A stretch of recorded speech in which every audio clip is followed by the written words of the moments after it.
Hai semua, perkenalkan nama saya Kiki Amelia Sari. Di sini saya akan mempresentasikan kampanye praktik baik sebagai tugas ujian akhir semester.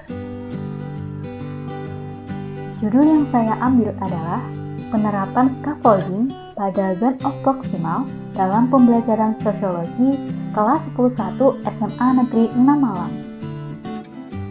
Apakah kalian tahu apa yang dimaksud dengan zone of proximal development?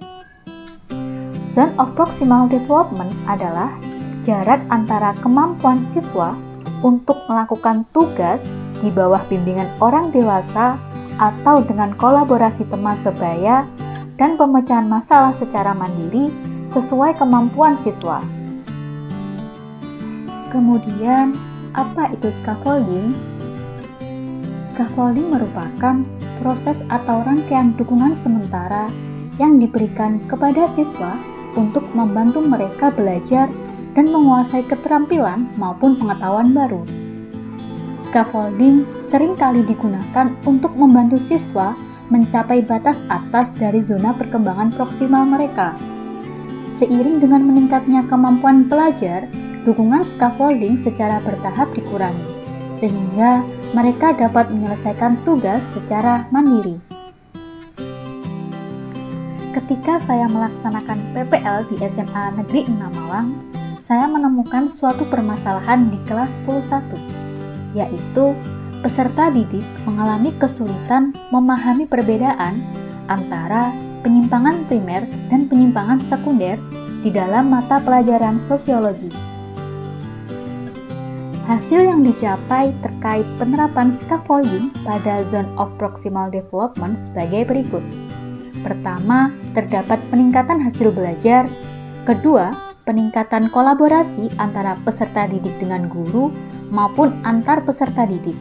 Dan yang ketiga, yaitu menciptakan proses pembelajaran yang bermakna.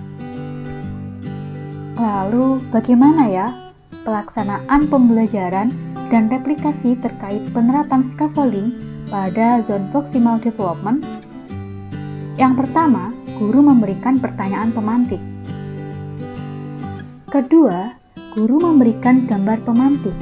Nah, di dalam gambar nanti diberikan dua gambar, yaitu contoh dari penyimpangan primer dan penyimpangan sekunder, agar peserta didik mendapatkan stimulus untuk memahami perbedaan antara penyimpangan primer dan juga penyimpangan sekunder. Ketiga, guru membentuk kelompok untuk saling berdiskusi. Nah, di sini peserta didik diberikan kesempatan untuk mencari tahu dari berbagai sumber, baik dari buku maupun internet, untuk mengetahui perbedaan antara penyimpangan primer dan penyimpangan sekunder. Di dalam proses ini terjadi tutor sebaya pada setiap kelompok. Yang keempat, guru meminta mempresentasikan hasil diskusi. Nah, di sini masing-masing kelompok menyampaikan hasil diskusi di depan kelas yang didengarkan dan diperhatikan secara bersama-sama. Bagi kelompok yang lain dapat menyanggah ataupun mengajukan pertanyaan kepada kelompok yang sedang presentasi.